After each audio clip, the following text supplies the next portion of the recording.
Welcome to this episode of Resilient Voices, and today we have an inspiring guest, so I say welcome, Kalpana. Hi, nice to see you again, Jessica. Lovely to have you here. I'm excited to share, and this has been a nice opportunity to just reflect on what's my resiliency, how did I get here? Yeah.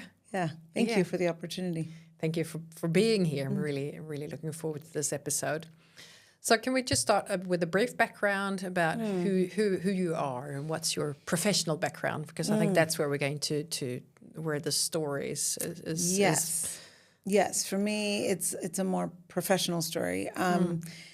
My background is that I'm an educator, and I have been in education now for over 25 years.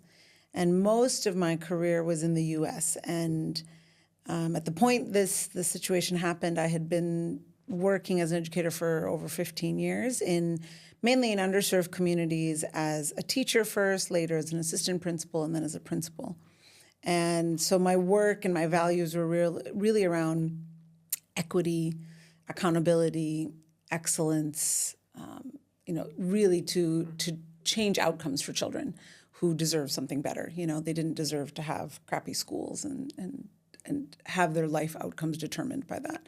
And for me, I had always, even really from the beginning, from being a teacher, not knowing it at the time, had been focused on what are called turnaround schools. Mm-hmm. And those are schools that are failing and have been failing for a while. At the point they get kind of named a turnaround school, if it's capital T turnaround, it means the district or somebody has come in, taken over and said, listen, we might start all over with staff, and you can do things a little differently. Your school year can be longer. You can use a different curriculum. You can hire and fire without all of the same rules and regulations that you usually have in a school district. And the idea is that you are going to turn around results for these kids in this community in a faster, more intensive way. Okay. And when I became a leader, I worked actually exclusively in those kinds of schools. But I would say there's a capital T turnaround where someone else intervenes and these things happen. Mm-hmm. And then there's what you would call lowercase t, which is they have been failing for a long time. The district is putting pressure on the leaders in that school to say, hey, you really have to turn this around. This is a problem. But you don't get any of the special bells and whistles. Okay. You got to do it the old-fashioned way. You have to do it within the rules and the confines of what a school district already has in place. Okay. And, throughout this time as a leader, I got very used to, and I would argue it's my own personality mixed with work culture of a district or of my country, being an American. And that is that it was very intense. I worked early morning to evenings. I worked Sundays, late nights, and all of my friends and colleagues live the same lifestyle. So it's very, very normalized, right? You don't think, you're a fish in your water. That's just how it is to be a principal, right? Yeah. And so I had been a school leader at 2 capital T turnaround schools. And then when it was time for me to take my own school, I said, I really want a lowercase t turnaround. And my superintendent was like, really? And I was like, yeah. Like, I want to exercise all my leadership skills. I want to do it the hard way. It can be done the hard way. Of course it can. Now looking back, it's like both idealistic and naive and maybe bravado or arrogance, of believing I could do it. But you felt like you were the superwoman, like. Yeah, and I had worked in these amazing other capital T school turnaround schools where we had amazing results. And so I just really believed with the right people and the right work, and of course we could get there. Anything is possible. Anything is possible. Yeah. And so that's what I got. I got a school that had a lot of work to be done. The systems, the structures, the consistency, the policies, lots and lots of things needed a lot of work. And the learning and teaching needed a lot of work. And not saying that all of my teachers, weren't good teachers, but just the rigor of what we were asking kids to do, the consistency with which, the support we were giving them, all of those things, our curriculum, so many things needed work. Safety needed work. Behavior, discipline. One kid, before I got to the school, one kid would be sent to the school and he would have gotten into a fight and would have been sent back to class. And the next kid would have come with the same problem, who had just gotten into a different fight, and the previous leaders would say, okay, this one goes home, this one's suspended, this one's not. So there were lots of inconsistencies all over the place. Yeah. So my role as I came in was to clean all this up. And again, the charge to me was to do it very quickly, right? Within the confines of the system, but do it quickly and do it well. And so I did. I made a lot of big changes. And while I know that I made a lot of important changes for kids and for teachers and for learning, what I didn't do as well is with parents, I didn't bring them along. So I didn't always explain why I was making changes. I didn't collaborate with them on how I might make the change. You know, so if I look back on it, I think I could have done things like present a problem to them. For example, we have a lot of doors in our school and our building's funny shaped and we're in an unsafe area. And during the day there are crimes and there are potentially dangerous people around. We should close all the doors. Instead of sitting down with the parents and saying, this is a concern, I'm worried about your children's safety. I'm thinking of doing this. And then instead of doing that, I was like, no, this is ridiculous. And my assistant principal and I came up with a system. Close all the doors. We come in those doors in the morning. We have an organized way. After that, everyone comes in through the front door. Now, like I said, that's good for kids, but I didn't explain it beforehand. I could have collaborated with parents to get there, right? So I just didn't bring my parents along.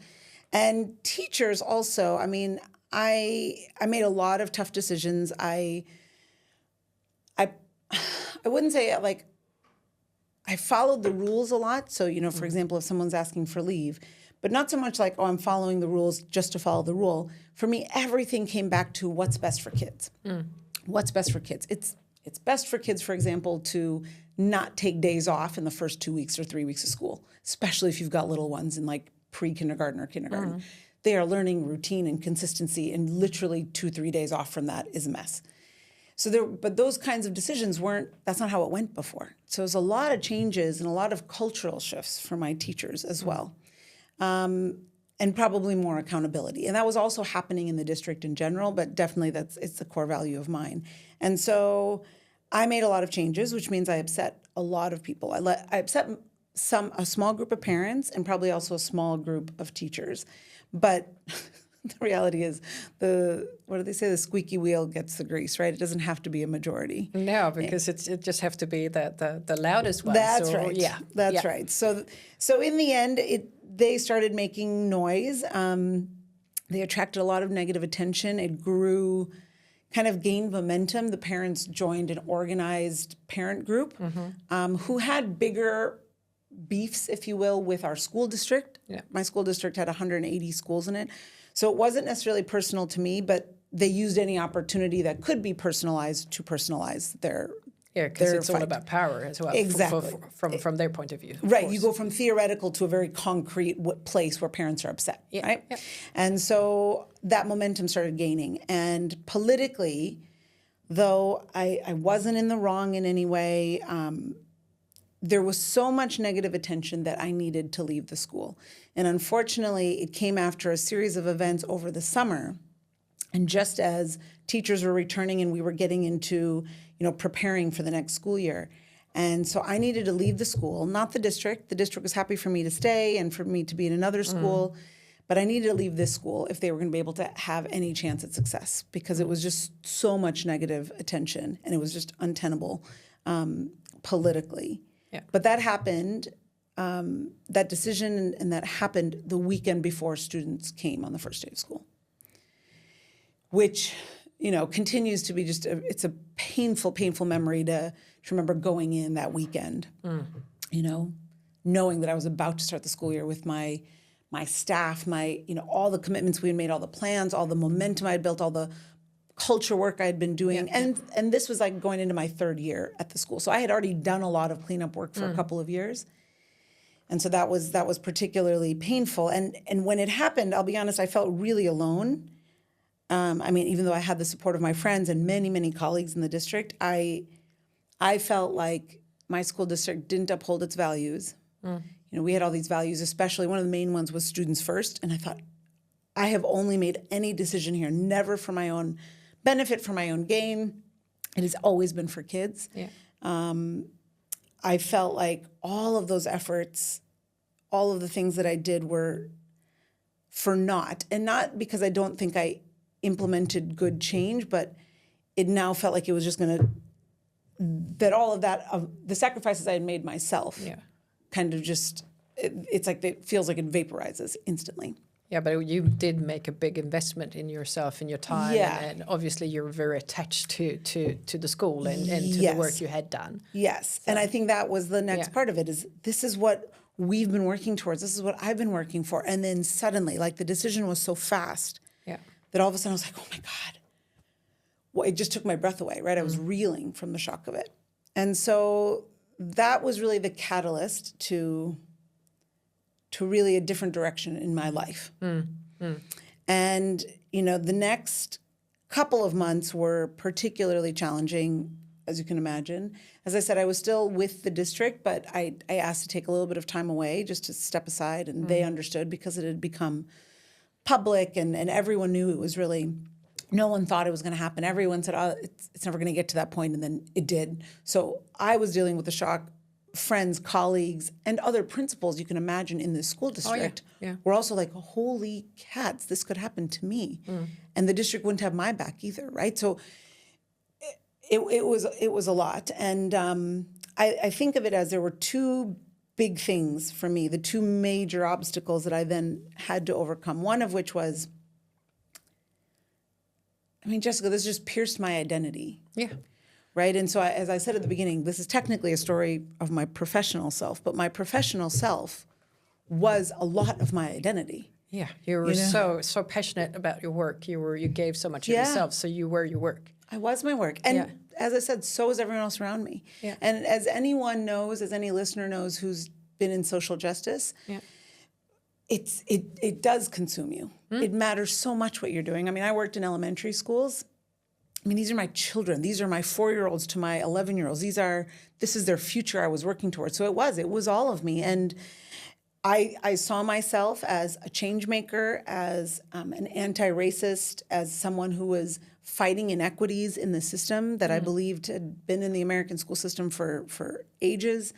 And until this point, I had been and become a successful professional and school leader by being very, very clear on my values, by holding people accountable, and forgiving a lot, right? Yeah. And now all of those things that made me successful somehow were now bringing me feelings of shame and failure. And so I say it's like if my identity was my heart, it just felt like someone stuck a knife in there. And then the second big obstacle, I think, was it happening the way it happened. Because I think, honestly, if it had even gone slower, if we had made this decision and said, okay, listen, after the school year, maybe it's better to step, then I could have probably worked through it, right? Yeah. But the sense of loss was an obstacle because it was so sudden. And so it's so similar to grief in the sense that it's like when you lose a parent. Now, there's a deep sense of loss when you lose a loved one. And I'm not saying it's better, worse, bigger, smaller, but it's different when something happens suddenly versus when you lose them over time. Yeah, and definitely. It is a big, the shock of what's happening obviously will impact you. Right, because the loss is both there, but the shock of it adds to it makes the loss pricklier somehow. And in this sense, I felt like I had lost my sense of purpose. I had lost my sense of service. And as you said, I really put so much of myself into my school. I knew all of my, 580 of my students' names. I knew their parents. I knew all of our teachers. So I suddenly also lost my community. Yeah. The sense of loss for me, I say is it's the third biggest loss in my life. The first two being having lost my parents about 15 years before that. Yeah. And it was just. So those two big things were what I was trying to process and make sense of and move past. Yeah, wow, that's a big. Yeah, I really do hear you and feel you. Especially when you lose your identity like that, and what you say as well with the shame of all of a sudden that's something that you're really considered being a part of your success story.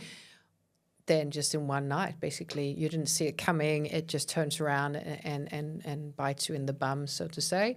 Yeah. And then just a process after that with the grief and everything. So I mean, what a life-changing moment. Yeah. And at that moment, you don't think it's life-changing for the better. No, right? no, of course not. Of course not. Because something is... You don't have that wisdom yet. No, and so no.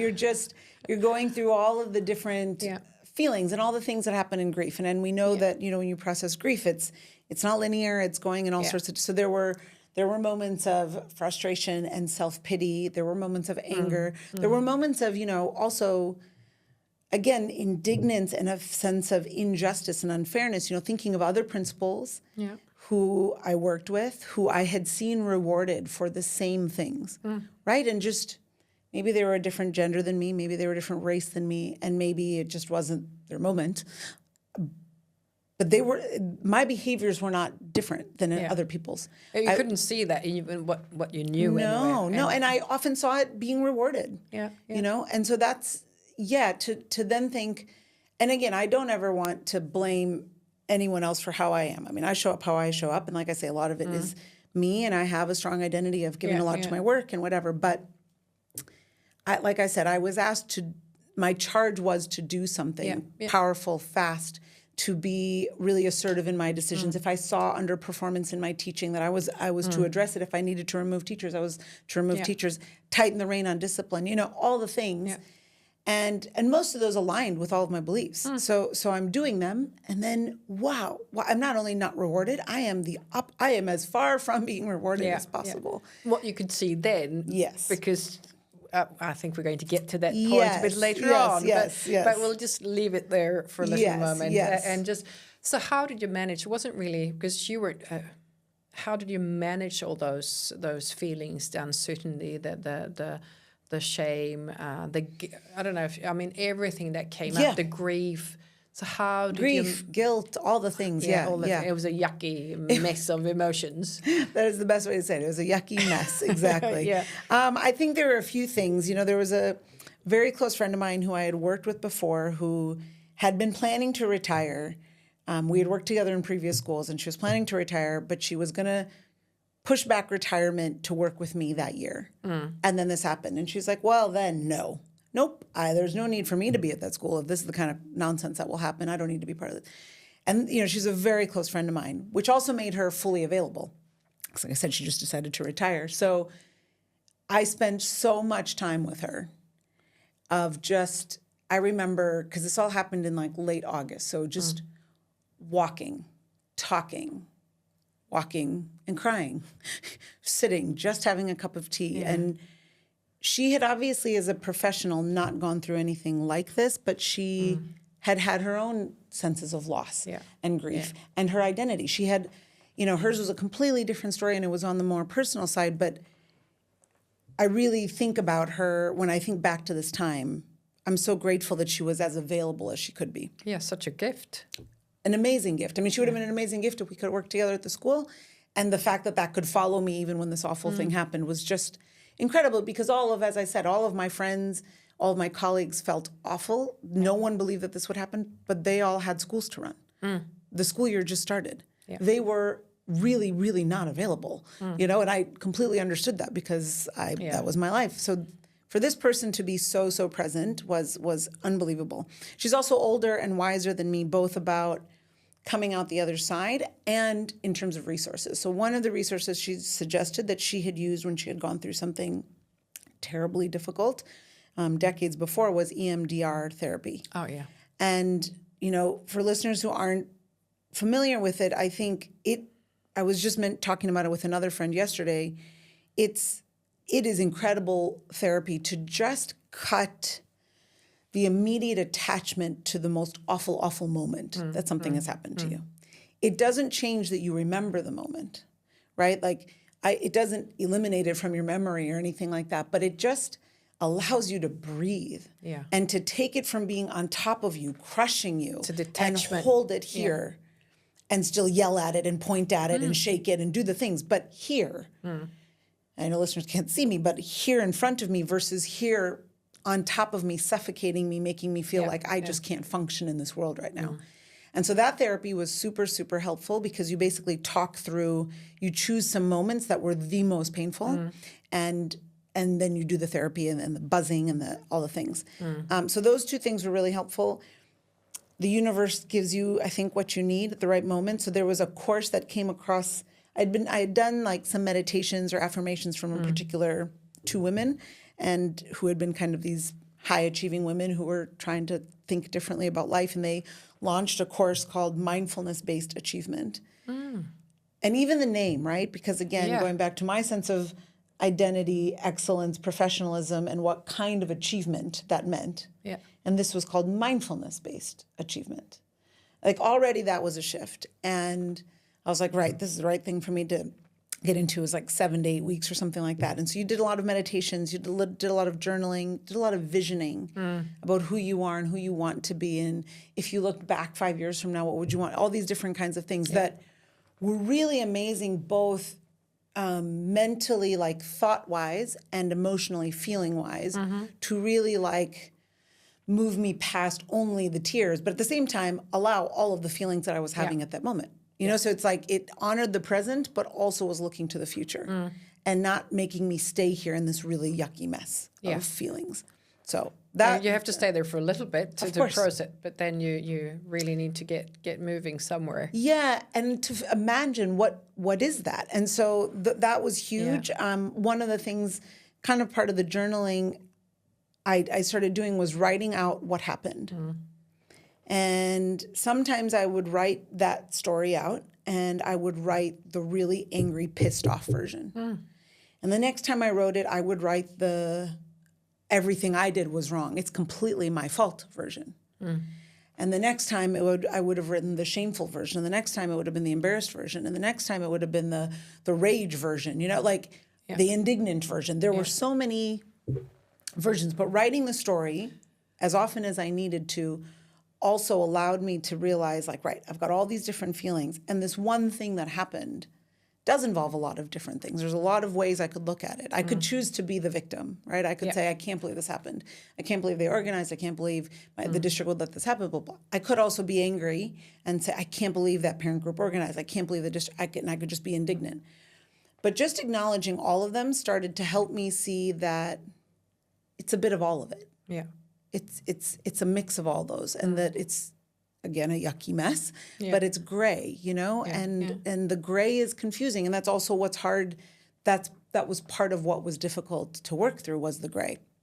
So I think that was helpful. And then would you call it, sorry, but that technique, journaling like that, isn't that storytelling? It's when you really use a lot of your emotions. So when you write, you go back into that moment, you feel it, you really embrace it. Yeah, and I think it's a good distinction, because it is journaling, but I don't know about other listeners. Journaling isn't always a thing for me. No. Sometimes it really resonates, sometimes it doesn't, but storytelling does probably hit me more, right? So that's why I think wherever this idea came from, I don't remember if it was in the course or my friend or what, but just this idea of like, well, write it out, write the story again. Okay, I can do that. I can just write the story, because then and again, I'm an educator, right? So I love children's books. I mean, I could write it as a beginning, middle, end of like, here's what happened. And I could write all these different versions, which again, it really allowed each part of me, you know, the hurt part of me, the angry part of me, all those parts of me to have their story told. They're acknowledged. They're acknowledged. I think another thing that helped in these immediate weeks and months afterwards was my partner and I really recognizing the work culture in which we lived. So at the time that I was working like a crazy person, I mean, I worked 5 minutes from my house, but I worked between 7:30, and I came home somewhere between 7:30. He had kind of like a day job that he did from home, and then he worked in restaurants. So he usually went in at noon and he came home at midnight. And often I would come home, maybe I'd go have dinner at his restaurant, have something at home, and then I'd get back to work on my couch and try to go to bed between 10 and 11, but often I would, he came home. That means it's midnight. Shoot, I should really go to bed, right? But we were very connected during this time, but we were both really busy. And it was normal that he was having these two jobs, and it was normal that I worked these. All of those things were all normal. And this was a moment when it happened, he quit I think he quit the restaurant job. He was like, nah, I cannot be gone all day. She cannot be only in her head and feeling all these things by herself. I'm going to have to leave one of them. And it pulled both of us back a step to go, where do we work? How does this happen? Yeah. You know, because he's not in education at all. And it was the school district that I worked in. It's definitely the culture of that school district. Yeah. Everybody works to this pace, everybody. Yeah. And you are lauded for working to this pace. And you are, if you put in boundaries, you are the leader who will get less opportunities, who will not be highlighted as often, right? Like it is lauded to be giving it all the time. And we kind of said, so he started saying, well, I know we wanted to travel. We wanted to take a year off. He's like, you love work. Like you love work way too much. There's no way you can just travel for a year. So what if we work somewhere else? What if we go to another country, but we pick a country that doesn't think like this? He's like, because it's not just your school district and it's not just, you know, my boss or this or how restaurants, it's just the culture. It's the culture. Yeah. We live in a country that does this. Yeah. Let's try something different. So he's a great researcher and he does all this research, tells us that we should, he suggests we move to New Zealand, which is a great idea, but there's not that many jobs in New Zealand. Yeah, it's a small country. It's a small country. I know, it's a beautiful I live there, place. So yeah. So you understand. Many Kiwis end up going to Australia, yes, which is like the number 2 place on the list of balanced work cultures. And so I started looking in Australia. You know, this happened at the end of August. I remember I interviewed in October. I got the job by the end of October in Australia. We put our house on sale and we left at the New Year's Eve day of that same year. And we left the country. And you know, people said, well, don't sell your house. Like you could come back. What if this doesn't work? I was like, I won't come back to this city. I won't come back to what just happened to me. I will not. There's no, at that time, I think probably my hurt was too fresh. I did not believe that I could exist around that place and be okay with it. Yeah, but this was a year after you left the school, or was it the same year? This is the same year. End of August, this happened. 2 months later, I interviewed, and 2 months after I interviewed and a month and a half after I interviewed and got the job, we left. We moved. Wow. We put our house for sale in November. I think it sold soon after we moved to Australia, but 4 months later, we moved. That's quick. Yeah, yeah. I mean, that is the one time I do think I feel like I ran away. Yeah. But I also know myself. I know that I have very, very strong feelings. And when it gets to this point, I'm not a person who holds grudges, so I knew I would forgive or I would be able to accept, but I knew I would not trust that place to work there again. Yeah. So we left, and then that was the beginning of the recovery. And then beginning of the resiliency, if you will. Of the resilience. That's where, Yeah. And so I think that was part of the healing, though. And while I don't think it's the best thing to always run away, in this case, I needed the literal distance and the figurative distance from the country, the job. I didn't take a job as a school principal. I took a completely different job in an education nonprofit, tapping into other skills that I had. Yeah. Yeah. And also, I think this with the change of environment. I mean, that's important. In some cases, you really need to get somewhere else to really get out of the situation and really to connect with yourself again. Yes. Yes. So. And disconnect from what this was, right? Yeah. I mean, there were triggers everywhere where I was. People, buildings, places, work, whatever. Yeah. Obviously, if I was going to get together with my friends, what were they still going to talk about? That work. I don't want to hear about it. Yeah, because everyone was working in the school. Exactly. So it was, and like you say, so it was to disconnect from that and also to reconnect with myself and reconnect, with my purpose and what else I might be about. If it's not just being a school principal of very challenging schools, what else might I be? And asking that. Yeah.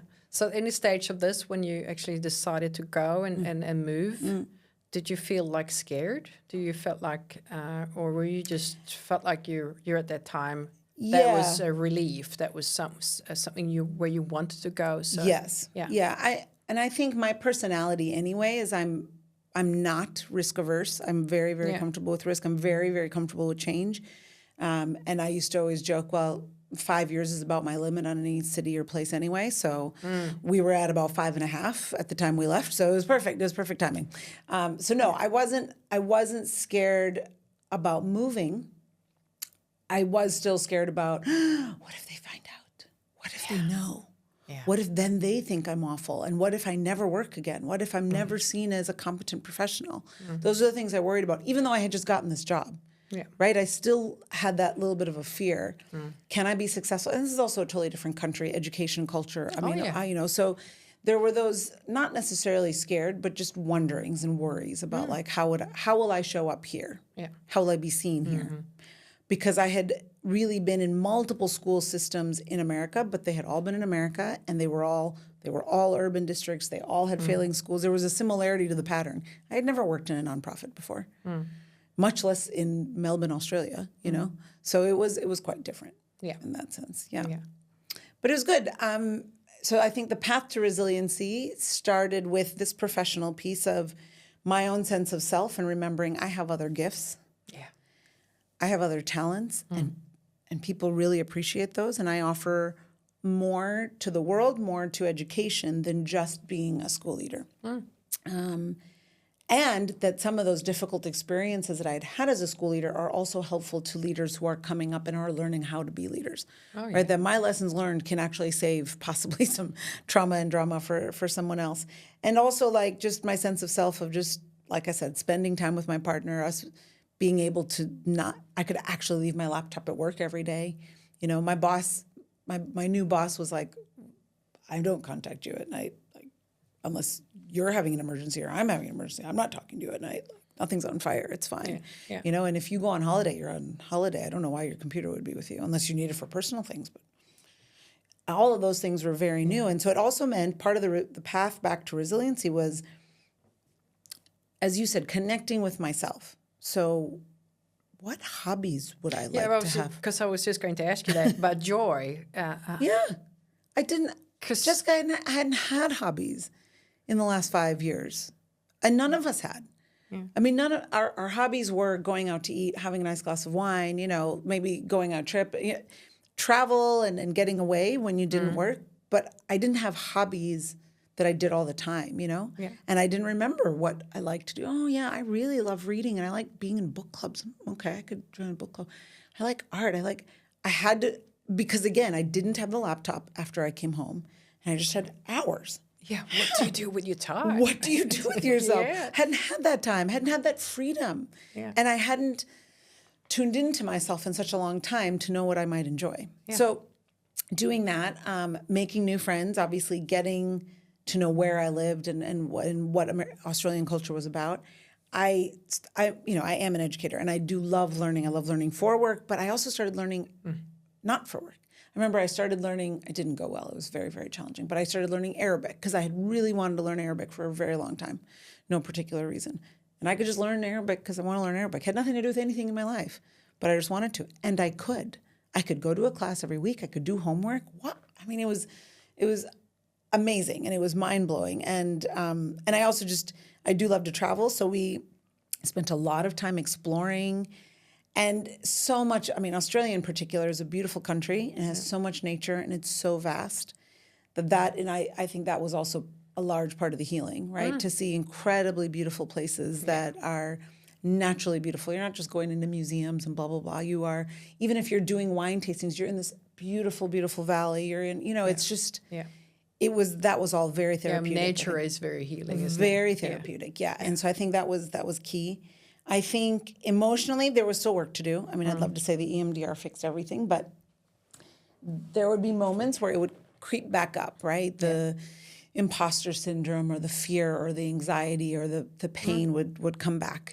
And it's probably also entwined with other losses, right? Like the loss of my parents. Yeah. And so when that happened, recognizing, okay, is this something I can deal with on my own or by talking to my partner or my friends? No, okay. I think I need more help. Okay, let me go. And I would get a few more sessions of therapy, counseling and channel that. I did write the story again every once in a while, not with the same frequency that I had right at the start, but I would write out the story again. And now I was trying to weave all of those parts into a balanced version of this thing happened. It's really unfortunate that you ended up being targeted as part of something larger. Yeah. And you did some things that weren't great that got people to be upset and jump on the bandwagon when something like this happened. And I was weaving the stories together. Yeah, nice. Which was a precursor to me finally being able to talk about it, because I would say that part of the recovery and the resilience has to be leaving the shame behind, right? And not keeping the skeleton in the closet. Yeah.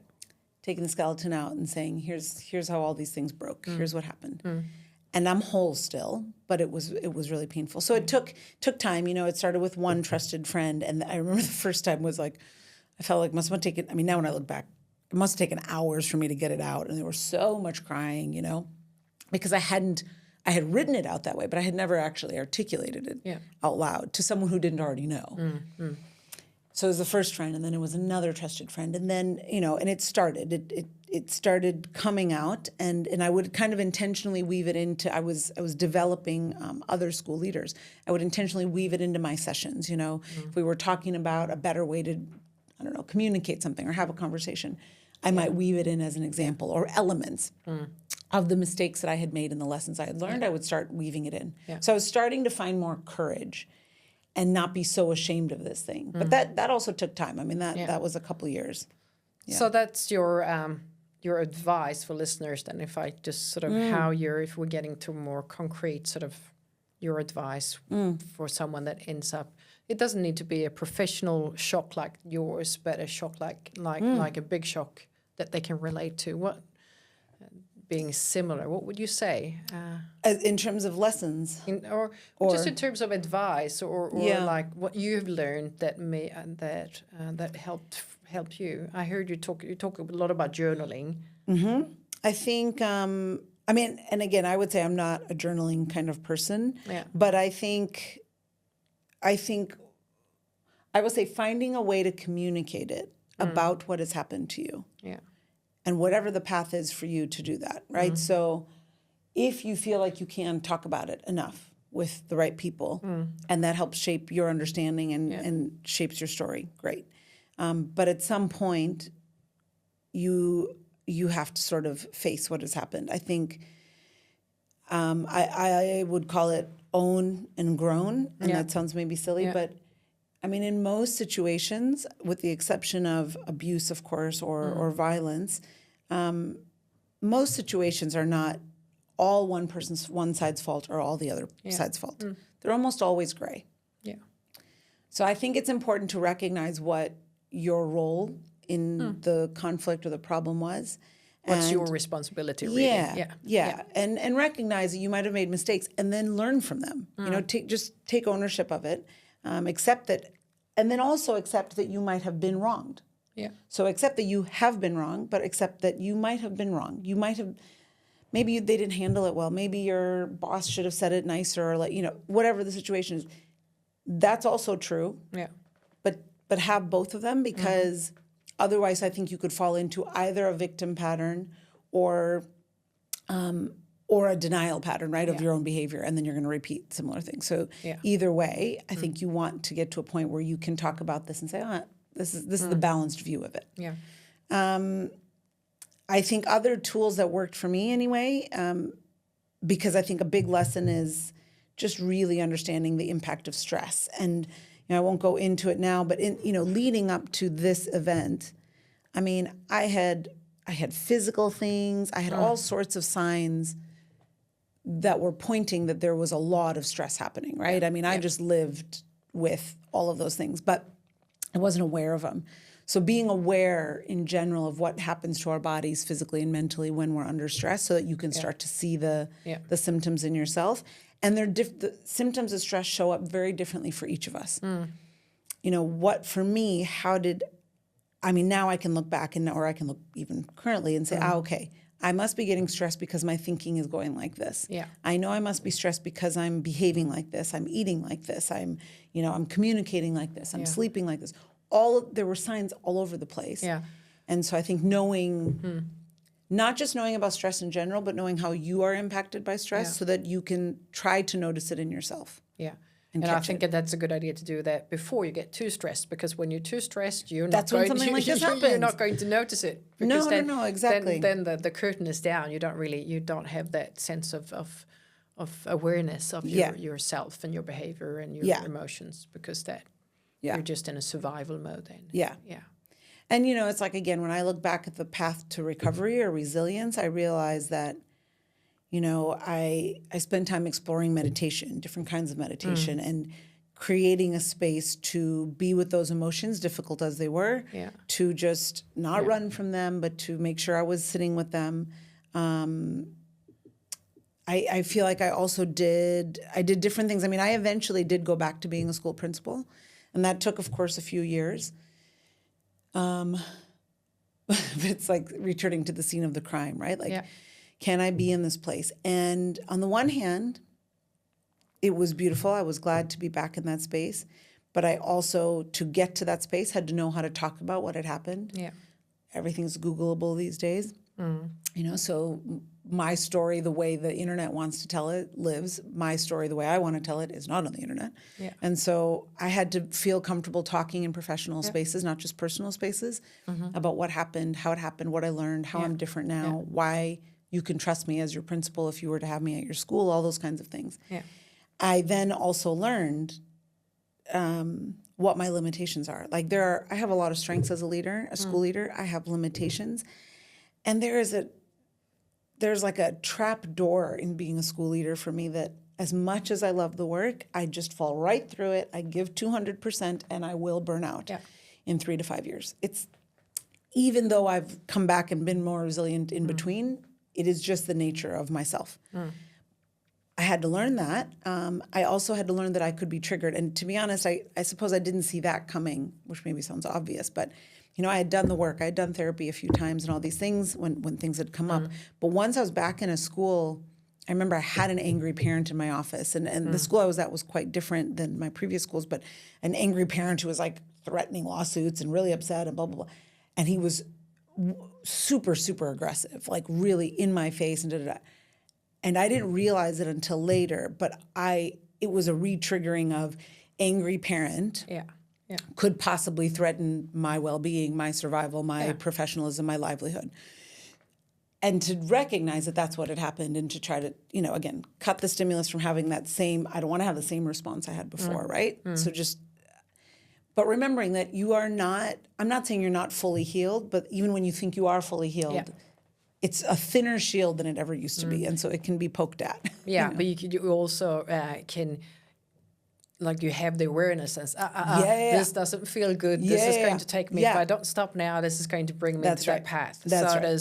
It is, you may not heal completely, but you have that awareness that, wow, this is not good. Much faster, and you hopefully also have a support system that helps you see that. And you've hopefully picked up other tools along the way, such as I said, meditation or writing or hobbies or whatever, all the things that helped.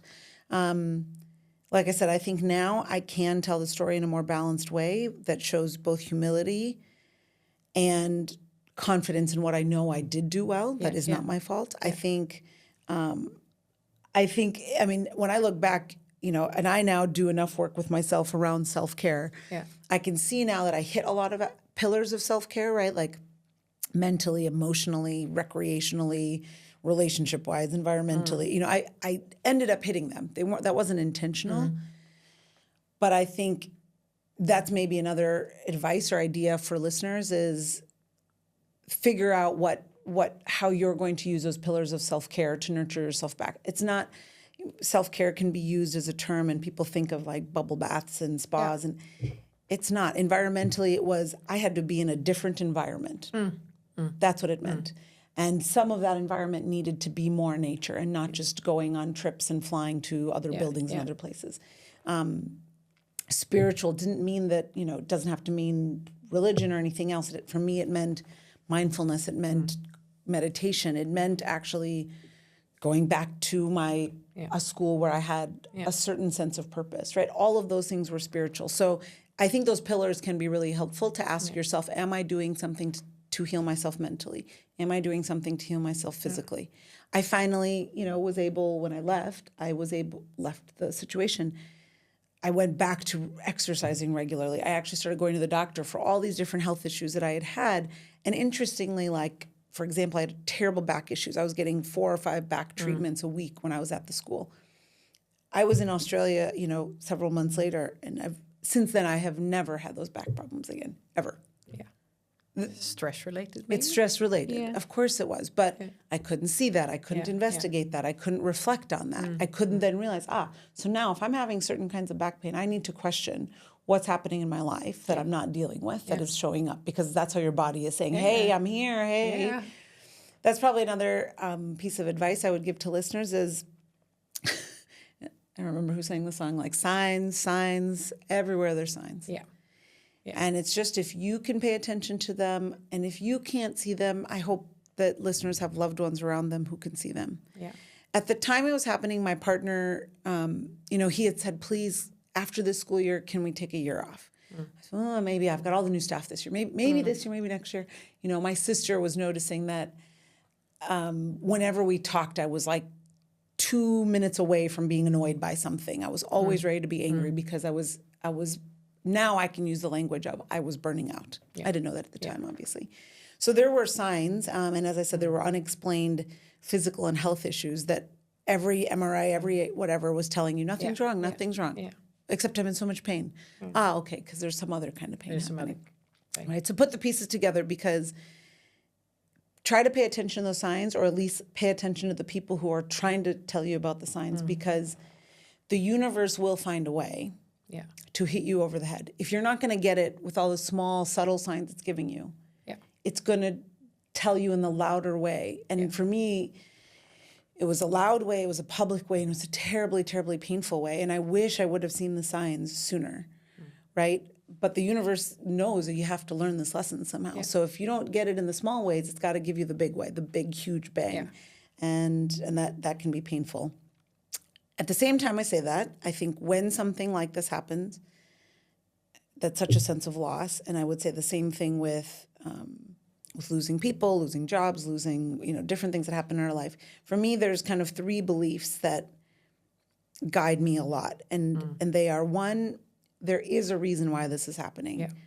You don't have to know what it is. You may never know what it is, or you might know in 5 years, 10 years, 20 years. Who knows when you'll figure it out, but there's a reason. And that doesn't mean I'm a fatalist. I just think that like our efforts and the universe's efforts meet somewhere in the middle. And so there is a reason why the universe is going here, because you were doing something, and that this is on a path somewhere. I also think, as I said before, there are always lessons to learn. So learn them. Don't sit in the pity pool or the pity party for too long. Try to figure out what you're supposed to learn from this, because again, the universe will otherwise have to present those same lessons to you in another situation, personally or professionally. So try to learn them. And the third is, there's probably a silver lining, or a pot of gold at the end of the rainbow, however you want to say it. It's probably really good that this happened. Yeah. And you might not know why, but at some point, and for me, even as early as Australia, I think I saw it. But then if I think of my journey after that, it's like we've lived, since leaving the U.S., Portugal is our 4th country that we've lived in. We've worked in really interesting places. We've had amazing travel, personal and professional experiences. And it would have not happened if I wasn't hit over the head. I didn't want to be hit over the head. I still have a big lump because of it, but thank God it happened. And that would probably be the last lesson, which is trust the universe. Trust the universe. The universe has you. You're stronger than you know. You will survive more than you think you can possibly survive in that moment. Even talking about it now, that I can remember the heaviness. Yeah. I can remember how, what's the word? All consuming it felt. The grief felt. Yeah. And really at that time, believing I could never recover personally or professionally. And while it is still a sensitive spot, things still come up, when I talk about work, when I interview for a job or something, I have a fear. Will they Google me? Will this happen? But I'm also more intentional, right? So when I answer questions, I'm ready to say, well, here's an example of a time I failed. Here's an example of a time I miscommunicated. Here's a time as a leader that one of my weaknesses as a leader is, and I can own it a That little bit. self-awareness is priceless. I mean, Yeah. just that is a gift in itself. Yeah. And then the rest of what happened afterwards, then, like you say, it's you wouldn't have, if you could have asked for a different way of waking up to a new life, Yeah. you would have preferred that one. But Yeah. now this is But the one you now, got. Here I am, and the universe. The universe also, when I say it has you, it also rewards you for doing all this work that we've just talked about. Yeah, yeah. It rewards you for whatever you need to do, stepping away, finding the new resources, healing yourself mentally, physically, environmentally, all of those socially. Yeah. It rewards you. And for me, the reward now in this present moment is I live in Portugal. And I am a leadership coach, and I coach other school leaders and nonprofit leaders. Yeah. I have walked in their shoes, and I know the difficulties they face. Yeah. And I have such deep empathy and respect for the work that they're doing, obviously. Yeah. But I now can see that my skills are better channeled in that work versus being in the school leader chair myself. I live in the most beautiful place. My partner and I have time together. I have healed together when I have moments or things that bring it up and it feels icky again. I have tools. Yeah. I have relationships. I'm on the other side of it. And it sounds so cheesy, but it's like, I didn't know when this happened that it was the bottom part of a rainbow. Yeah. I didn't know that. I just felt like I was at the bottom. Yeah. And it turns out there was a whole rainbow and there's a whole pot of gold. Yeah. And the resiliency, I've heard resiliency defined as it's not bouncing back, it's bouncing forward. Yeah. And I really feel like I have bounced forward. If I had stayed, especially if I had stayed where I was and just maybe taken some time but come back to the school district, just to taken another school, I would have bounced back. I would have bounced back into the same culture, into the same world, into the same potential for burnout. And I wouldn't have learned the lessons. I wouldn't have had the distance. I wouldn't have had the cause to learn these lessons really, really as deeply as I think I now have. Yeah.